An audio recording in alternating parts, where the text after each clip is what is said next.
ஜெயகுண்டத்தா. நான் வந்து இப்போது இந்த உங்களுக்கு சிம்பிளாக ஒரு குழம்பு பண்ணுற மாதிரி ஒரு சமாச்சாரம் சொல்ல போகிறேன். அதுக்கு பேர் புளிப்பருப்புன்னு பேர். அது வந்து புளி கரைச்சி வச்சுட்டுருக்கேன். பருப்பு போட்டு இந்த இது வச்சுட்டுருக்கேன். இதுக்கு இன்னும் நிமிஷமாக ஒரு காரியம் பண்ணணும்னாக்கா, அரணை வந்தாக்கா பரபரம் பண்ணணுன்னாக்கா இதை செஞ்சு விடலாம். இதில் வந்து மிளகாயும் பெருங்காயமும் வச்சுட்டுருக்கேன். இவ்வளோ தான் இதுக்கு சாமான். இது ரொம்ப சிம்பிள். இப்போ அடுப்பை ஏற்றிட்டு இந்த நல்லெண்ணெய் தான் ஊற்றணும். அதுக்கு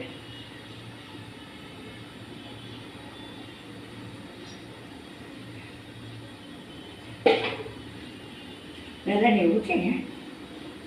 இந்த வெளியில் பார்த்தீங்கன்னா ரொம்ப ருச்சியாகவும் இருக்கும், ரொம்ப சாப்பிட்றதுக்கு என்ன இருக்கும், பிசின் சாப்பிடலாம், பசங்களும் ரொம்ப வாசனையாக இருக்கும், கமன்னு வாசனையாக இருக்கும். அதனால உங்களுக்கு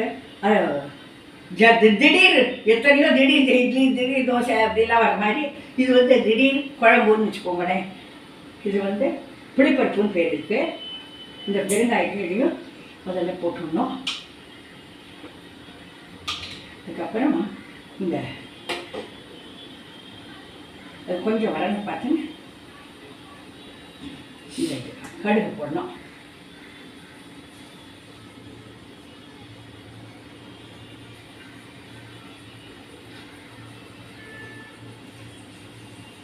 அது போட்டுட்டு இந்த புளியை வந்து போட்டணும்.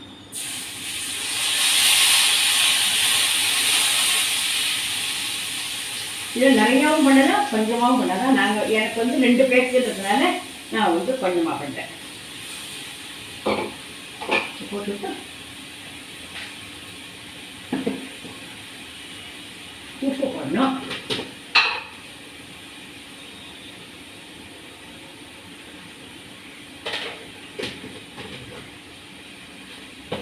போட்டு இதில் மஞ்சள் பொடி என்ன இருக்குது, இது வந்து ஒரே ஒரு கொதி வந்தால் போதும்.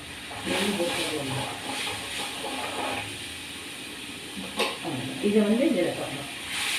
இதை போட்டு இதை வந்து ஒரு கொதி வர பார்த்துன்னு இதுக்கு பேர் வந்து புளிப்பருப்பு.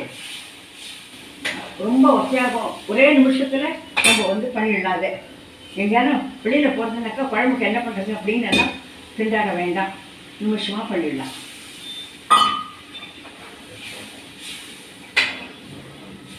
ஒரு கொதி வந்தால் போதும், நிறையா கூட கொதிக்கணும்னு அவசியம் இல்லை. ஆனால் கமகமான வாசனையாக இருக்கும், சாப்பிட்றதுக்கு ரொம்ப நல்லா இருக்கும். இதை வந்து நீங்கள் பண்ணி பாருங்க, ரொம்ப நல்லா இருக்கும். உங்களுக்கும் பிடிக்கும், குழந்தைகள் கூட நல்லா விரும்பி சாப்பிடுவா. இதை வந்து சப்ஸ்கிரைப் பண்ணுங்க, லைக் பண்ணுங்க, ஷேர் பண்ணுங்க. இது மாதிரி பண்ணி பாருங்க, பண்ணி சாப்பிட்டு பாருங்க. இதை வந்து பாருங்க, இந்த மாதிரி இருக்கணும்.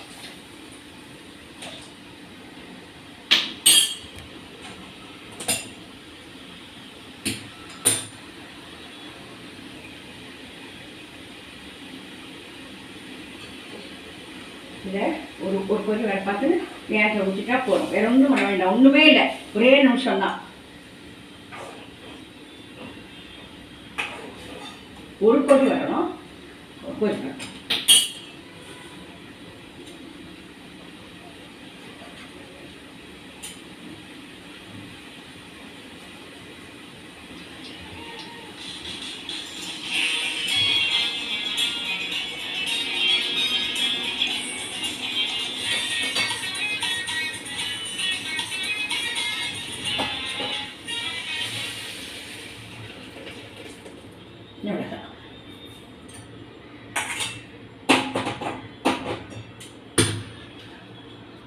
இதுதான் பிரியாணி சாப்பிட்லாம்.